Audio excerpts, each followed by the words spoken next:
So as a heads up, this is a pretty bare bones video, but for a reason. So I am just in this video covering like the absolute essentials for having a healthier, more amazing pregnancy experience. And you might, as I go through them, think, yeah, duh, I've heard these tips a million times, but my purpose for making this is to really reiterate the importance of these four things that I'm going to go through, because they make a difference. And if you just do these four things, I guarantee you will have a much better pregnancy experience. So the four things: rest, move, eat well, and breathe. So first and foremost, rest. So when we're pregnant, our to-do list really fills up, especially if this is your first baby and you're getting a nursery together, or setting up a space in your bedroom for the baby. I mean, there's so many things to do, right? You're essentially starting from scratch, so it can feel really chaotic, and it's really easy to get in that barely keeping head above water mode. And likely many days you feel depleted, maybe a little bit scared, and all you want to do is curl up in bed. But I can almost guarantee you most of those times you're like, no, I'm going to push through. I'm just going to do those to-dos. And yeah, well, it's every now and then we have to kind of push through.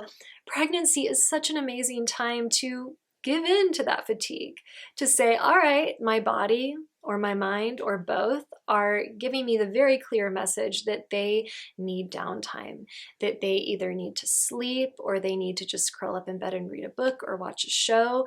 So as much as you possibly can, allow yourself to rest when your body or your mind is telling you that is what it needs. And if you feel like to-dos pile up every time that you rest, figure out how you can pass on some of those to-dos to loved ones. Maybe your partner, a family member, a friend can help you with housework, with different chores, with buying some of the baby stuff you need, getting creative about how you can, again, pass off some of those to-dos so you feel better equipped to allow yourself to rest. All right, movement. So after you've rested, after you feel refreshed, moving your body can be so amazing because it can help to reduce stress and anxiety. It can strengthen your muscles, which can make the birthing experience easier. So moving is really great. One of my favorite things about moving, though, is that, and I mean moving like kind of exercising, walking, not moving your house, is that movement releases endorphins. Endorphins are like the body's natural painkiller, pain reliever, and they can be up to 200 times as powerful as morphine. So they can really make you feel amazing. This hormone, it blocks your brain's ability to receive messages of pain from the sensory nerves. It improves your mood, and endorphins can be passed on to your baby. And the more that you move, the more your body becomes trained to release endorphins. So you are, again, training your body to just let the endorphins flow when you get in that movement during pregnancy. And then the idea is when you are birthing your baby, the body is like, yep, this hurts, but I know what to do. I'm just gonna flood the body with endorphins. And maybe you could be flooded with so many endorphins you even have an orgasmic birth. All right, so if you don't currently have an exercise routine, go ahead and talk to your care provider about what would be safe for you. Something as simple as walking, swimming, taking a prenatal yoga class can be amazing, but definitely check with your care provider first just to get the go ahead. All right, next, eating. So what you eat obviously has a big impact on how you feel, and what you eat can also provide a lot of the building blocks for building a healthy baby. So your care provider is definitely a great first stop in figuring out what exactly you need. You know, if you're diabetic, if you have specific dietary needs, your care provider can let you know exactly what you need to get more of, what you need to get less of. So again, they're the perfect first stop. And I'm going to get into exactly kind of what you should be aiming for. But again, my recommendations do not supersede what your doctor, your care provider says. Rewinding a little bit.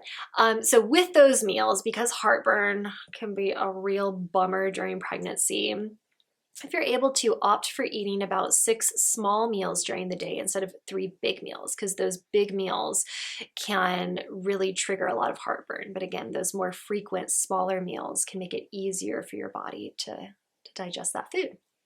Okay, so protein, ideally you get about 2 to 3 servings of protein each day, and 1 serving is typically equivalent to like the size of a deck of cards, about like 3 ounces. Getting about 2 servings of green vegetables each day. 1 serving is about equivalent to 1 cup.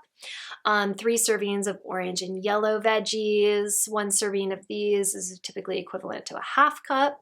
Fruits and berries, getting about 2 to 3 servings. 1 serving is about half a cup. Fiber-rich foods like, legumes, nuts, getting 2 to 3 servings. 1 serving is about half a cup. You also want to get about 25 to 35 grams of fiber every day. That's really going to help with the constipation. You really, really want to get in plenty of fiber.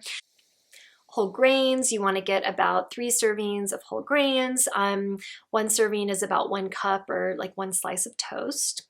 Calcium, you want to get in 1,000 milligrams per day. You can find calcium in, dairy, poultry, beans, nuts, salmon, turnip greens, actually, lots of other foods. Water, so you definitely want to get about 100 ounces each day, or about 12 to 13 18-ounce cups. This is especially important if you are exercising, you're sweating, if you live in a really hot environment, you want to get lots and lots and lots of water. It's going to help just like everything in your body and your baby's body work better. An omega-3 fish oil, so you want to take a high quality fish oil supplement that has at least 300 milligrams of DHA, or each week you can have like at least 2 servings of an omega-3 rich fish that has low levels of mercury. So salmon is a great choice. And 1 serving is about 3 ounces, or again, about the size of a deck of cards. And then pink Himalayan sea salt, just to taste, can be a nice addition as well. And a cool trick is if you want to make sure that your body is like really absorbing the water you drink, you can just put like a small pinch of pink Himalayan sea salt in your water, and you shouldn't be able to taste it. It's not going to make it taste like you're drinking salt water. Again, you just do a tiny bit, and that helps with the absorption. All right, finally, breathing. So when stress, anxiety, fear start to take over, or you just feel really depleted, taking in some really deep breaths can work wonders. And as you take that deep breath, just envision calm, comfort, courage flowing into your mind, your body, your spirit. And as you exhale, just feel and envision anxiety, stress, tension breaking away from your mind and your body and flowing out of you, envisioning that with each deep breath you take, you're glowing more and more, feeling lighter and lighter, just letting go of everything that's not serving you. It's almost impossible to be in a state of panic or to be in that fight or flight mode if you are taking deep breaths. So if you start to feel stressed, just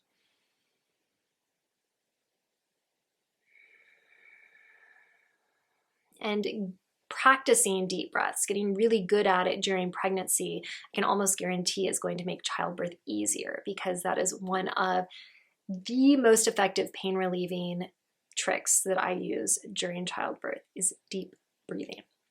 All right, if you have any questions about these or want to add anything, go ahead and comment down below.